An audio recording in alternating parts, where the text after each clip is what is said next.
everyone. Welcome back to That's What She Said. I'm your host, Amanda, and today we're diving deep into a topic that has been a big part of my journey: beliefs.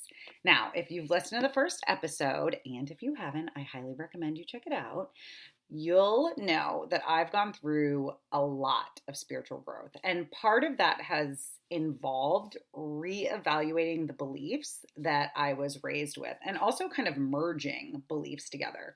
So today we're going to talk about how I moved from being a Catholic to what I call a recovering Catholic, and what it means to embrace a more fluid understanding of spirituality. And I should preface here and say that I believe you can hold both religion and spirituality at the same time. I'm a part of some Facebook groups, and I tend to see the question come up of, can I believe in God or Christianity and witchcraft or Wicca or whatever? And I think that there are no boundaries, there are only horizons, which is one of my favorite pieces of art at El Noba, where I run my retreats. I think that, in my opinion, it is okay to hold both or everything or a little bit of everything, or to restructure and rename whatever it is that you believe in. My go-to favorite thing to kind of say is God wasn't a single father. Like, we've been taught for the past 2,000 years that there was this, one masculine God. And I think that that served its purpose, but the beliefs of our ancestors were much different. And humans are storytellers. So it's how we make sense of the world around us, how we share wisdom and share ways of survival. For millennia, humans have been storytellers, using narratives to make sense of the world around them.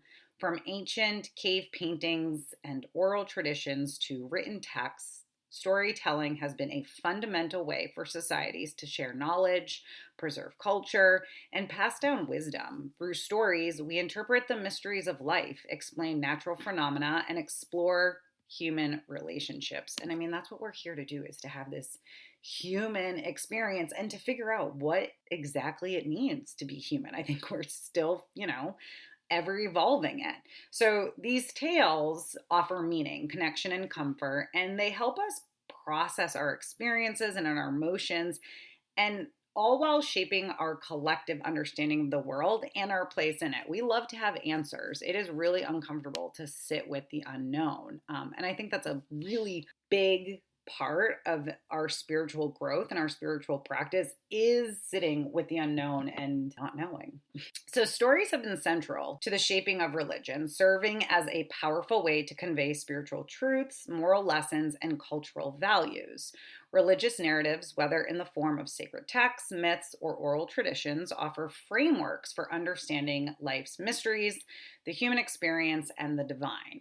These stories help explain the creation of the world, the origins of humanity, and our relationship with higher powers, providing answers to existential questions.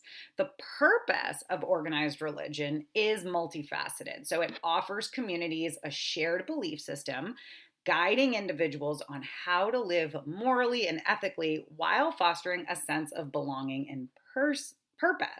By institutionalizing these stories, religious organizations create rituals, traditions, and codes of conduct that help people connect to something greater than themselves.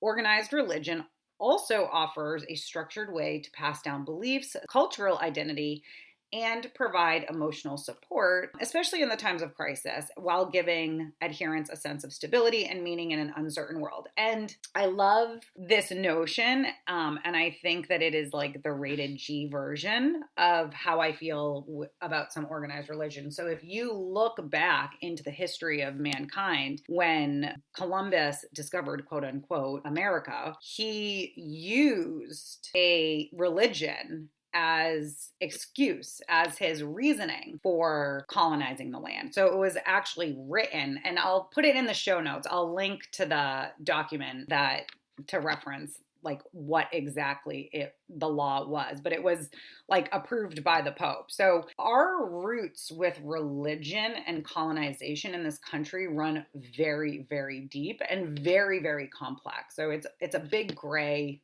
zone, but that's a whole other podcast topic in itself. So we're going to talk about my Catholic roots and how I became a recovering Catholic. And this is all just my own personal experience. So take it, leave it, do whatever you need with it.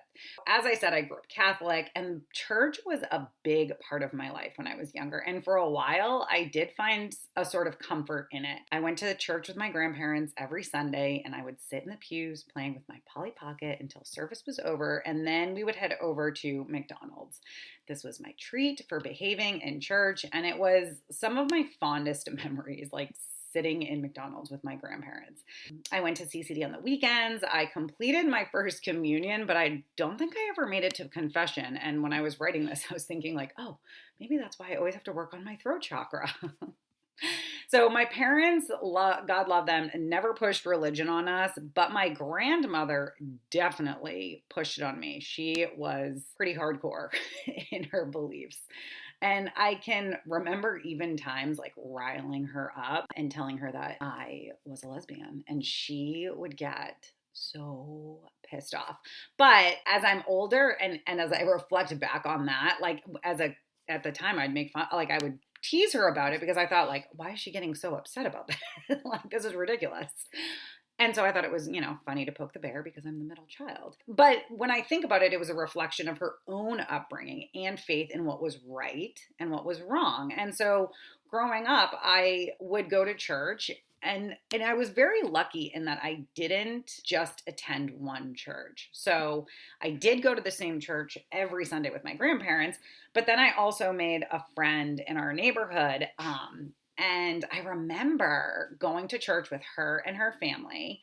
And I think she was the youngest girl of like 3 brothers. And it was the first time I had ever been into a Black church. So I was probably one of the only white people. And I remember comparing the differences from like a stuffy, boring Catholic church to this movement and full of life and music. And there was so much dancing. And it just led me to be so curious. Like, even as a kid back then, I had this inner knowing that like it didn't matter, that neither one was right or wrong, that there was just this like connection to something bigger than ourselves. And it was a sense of community. I recently went to a Catholic church for my aunt's funeral, and it was the first time I'd been to a church in many years. And I, like, not gonna lie, when I walked through the doors was like holding my breath a little bit because I was afraid to spontaneously combust, but I made it. I made it out. And I saw how beautiful the rituals were, and I took a lot of like comfort. It kind of gave like a new fresh face on it for me. So in my household, we do not have a religion. Love is our religion. I talk very openly about religion with my kids. I support them in whatever they decide. When my oldest was about 5 years old, she really wanted to go to church. So we found a non-denominational church in my hometown, and it was a really pleasant experience. We would go. It was like I would have her, and then I would have my toddler, and I had this big pregnant belly, and everybody was really nice and warm. And I remember, she would go to her own like kid church, and I would go into the big church. And it was actually really cool, like in reflection, because there was the music, there was the dancing. It was kind of a merging of both things that I had once experienced as a kid. And I found myself a lot of the time listening to the sermons or the teachings and comparing them to the Yoga Sutras. And I once had this like beautiful moment with my dad in the church. And it was like something that was just, I'll always treasure so deeply. It was a tender moment, and we don't have a lot of those. I was in church with him, and it was just really nice to have him there. And we did that for a little bit. And then I remember one day asking my oldest why she liked going to church. And she said, for the coloring. And I was like, well, girlfriend, we can color on Sunday mornings in our pajamas. So we did not go anymore after that. But if my kids, were interested in going, I'm totally open to that. We do talk about it. I use examples as much as I can. We use nature and cycles a lot for our teachings and the lessons in our household. I went into the church, and I just found the rituals, again, to be so beautiful, the sense of community, and then, that idea of believing in something larger than ourselves. As a young teen, I mentioned in the first podcast, I had a friend and we got super into witchcraft and Wicca and learning all the things. And I began to question a lot. And it wasn't that I rejected God spiritually or spirituality. And I think actually, if I'm really honest, I did reject for a little bit. Like I was pissed off at the father, right? Like what teen doesn't get pissed off at their father? Because I can remember specific moments being in my yoga teacher training and people talking about God and me cringing, and I would like replace the word God with universe. But now I've come full circle and I'm comfortable using the word God again. When I'm teaching in classes or leading meditations, I always say to call in God, Buddha, Sri Krishna, like whoever it is, universe, light, source, like the word doesn't matter. It's all of the same energy. I felt I had that moment of rejection, but I actually really feel like I was searching for deeper connections or a deeper connection. I didn't want to be boxed into one set of beliefs. I wanted to take pieces from everything. I wanted to explore different spiritual practices and different ways of understanding the universe. And over time, that's how I became a recovering Catholic. And if I'm a part of the rejection was also being just completely appalled at some of the scandals that were going on in the church. And I was very young at the time, but obviously know lots now as an adult. And part of that resentment or that rejection also came again from that religion being forced on the natives of this land before we were here. So I think someone told me a fun fact the other day, that there was like 180 million tribes or something on this land before Columbus parked his vehicle. So like any normal teenager, I went through an anger stage. It doesn't mean that I'm against the faith that I was raised in. It just simply means that I outgrew a particular framework and I've embraced a more open and evolving view of spirituality, and I do let it be ever evolving. So moving beyond organized religion, it is about believing in something. And here's the thing. I don't think it matters what you believe in, whether it's God, the universe, spirits, or just the power of love and connection. What matters is that you believe in something, because life can be really hard, and having a belief in something greater than yourself can help us get through those tough times. There are a lot of ways to find meaning or wisdom in our suffering. So this is our third eye chakra, where we take our pain and where we create wisdom chips from it. Because like the Buddha said, pain is inevitable, but suffering is optional. The path of Buddhism is to find enlightenment through the journey of detaching. Now, I have my own opinions on Buddha.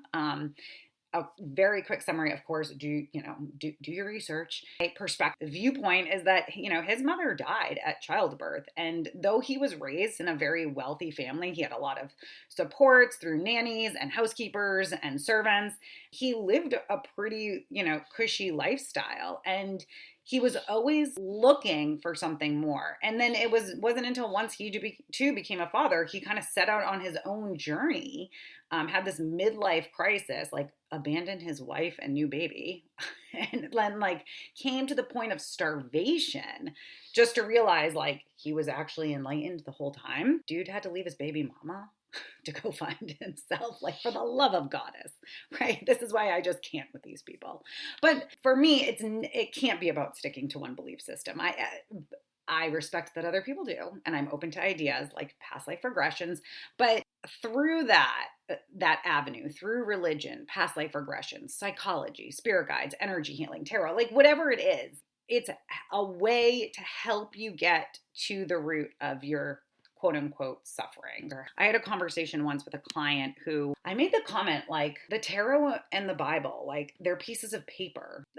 They're like the Bible is meant to be interpreted based on the reader, based on where they are at that time. Like again, it's something supposed to be very fluid. And same with the tarot. Like they don't hold any specific energy. Like they're not evil, quote unquote, though. I'm pretty sure well, you know what? Actually, I'm not going to say that because my grandmother had her own tarot that I think she did keep hidden secret. So there is it's all the same thing. It's all the same thing. It's all just how we interpret the message at the time. So just like the pictures on the tarot deck don't change and the story in the Bibles don't change, but where we're at in life, when we pull those cards or we read those passages, we get whatever it is that we need to get. We get that help, that guidance, that connection, that like it's not all for nothing. And I respect that some people aren't going to believe in past life regressions or in spirit guides or energy healing or tarot. And I know, and you don't have to. It's okay. It's similar to, I don't believe in everything that they do either, but I think we all have this core wanting and needing to heal. And I think that really kind of like ties in so beautifully. I've come to the realization that it's not about having all the answers, and nobody has all the answers. The spiritual leaders I once followed, and I mentioned in the first episode, I felt let down because they seemed to claim to know it all. I felt almost tricked or bamboozled. And I've come to learn that that's not what spirituality should be about. We're all learning and we're all growing and we're all collectively doing this together. We're each one drop in a big ocean, and it's perfectly okay to not have it figured out and to have your doubts or to question anything and everything. Now, I want to share my practices with you, but this is something that anyone can do. These are the things that I find helpful: working with energy, chakra healing, Reiki, mediumship, tarot cards. These tools have helped me and many of the people that I work with. But I want to be clear, I am not doing anything special. I don't have some mystical ability that you can't access. We all have the abilities. We can all read a tarot deck. What we're doing in order to access the information, we're reading energy, and we have to drop the layers and get out of our way. So I highly recommend the book, The Science of Channeling. I'll put the information in the show notes. There is some really great studies on channeling and mediumship and energy work. There could be so many more studies done. Unfortunately, they just don't get the funding. And who knows, maybe that will change someday. So my point is that we all have the same potential. And what it really comes down to is peeling back the layers, the trauma, the hurt, the fear, the things that block us from connecting with ourselves. Because at the core of it, we all have the ability to heal, to feel deeply, and to tap into this energy that surrounds us. So at the very least, we can enjoy our human experience. That's what we're all here for, a purpose. And we all have our own individual purposes, but we all are here to experience being human and figure out what that means. So I invite you to get into the habit of asking yourself, how am I enjoying my human experience? And then remember that suffering is optional. There's always two sides to every coin. At the retreat that we were just on, it was, I think, the last morning, we were sitting around in our PJs and having coffee and having the conversation about, someone asked me, how do you process things so quickly? Like how do you just like see the flip side of it? I think I was sharing a story of, I don't know. I was sharing a story about something. Someone had been a little bit rude, and I just flipped it like, oh, okay, well, it's not about me. Like, that's okay too. But a way to like think about that, to process quickly, to see the flip side of the coin, is that if you're struggling with fitting in and you feel like you don't belong, that you haven't found your tribe, that you are lost, like whatever it is, the flip side of that is belonging, a sense of community. And so perhaps this is like, the flip side is that an invitation to be the leader, like attract the people to you who are like you. That's what we do. Like-minded souls attracting one another. And so if you want this sense of a group and a connection, then create it. Create an art class, create a book club, create something, a sense of community, and have that intention out there that you're going to draw in the people that you want to connect with. So whether you believe in Reiki, tarot, or none of it, what matters is finding what helps you reconnect with yourself. Healing is an inside job.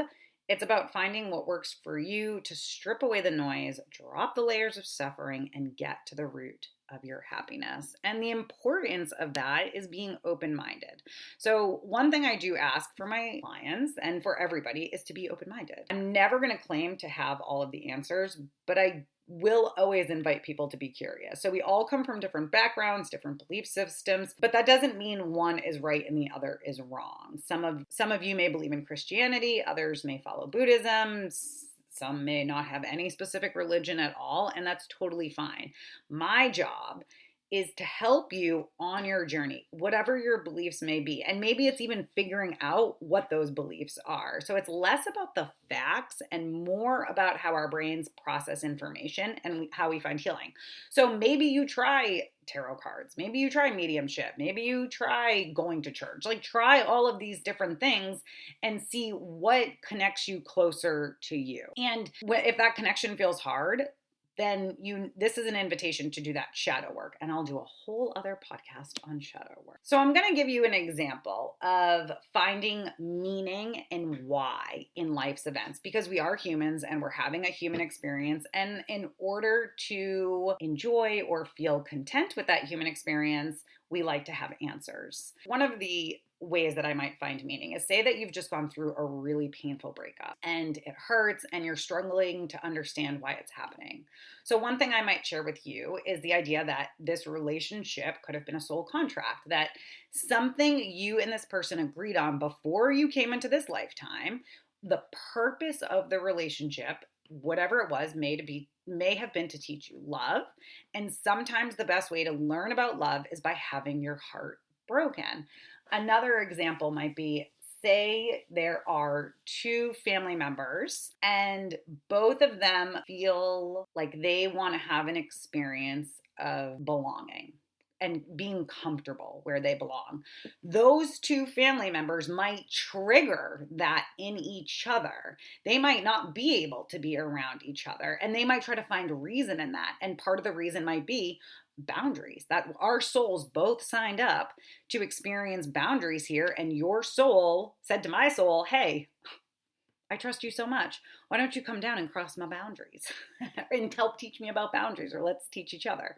So it's not claiming that's definitely what's happening, but it offers a different perspective, a different way, a different lens for you to look at things. And then you might be able to look at that person or that situation or that breakup with a softer lens, with a more compassionate lens. And that's where the healing is. So I have found time and time again with my clients over the years that shifting this perspective alters their healing physically, mentally, and emotionally.